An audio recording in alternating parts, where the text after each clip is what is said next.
Jagoro maduong' mar riwruok mar jotich kotu to dok ne paro mar chik mar omenda ma higa ni kowacho ni joma kwedo paro no pok okawo thuolo mar some malong'o.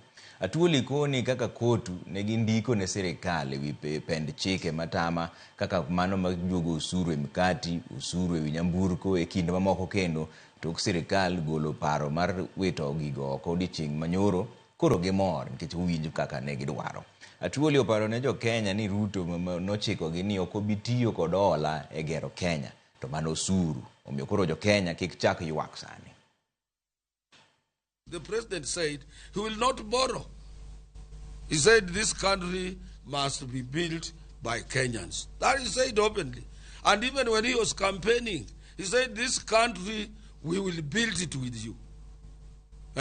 Tutajenga hii serikali na nyinyi, watu wa mkokoteni, watu wa bodaboda. He did not hide. He said you will be part of this system, which happens elsewhere in the developed world.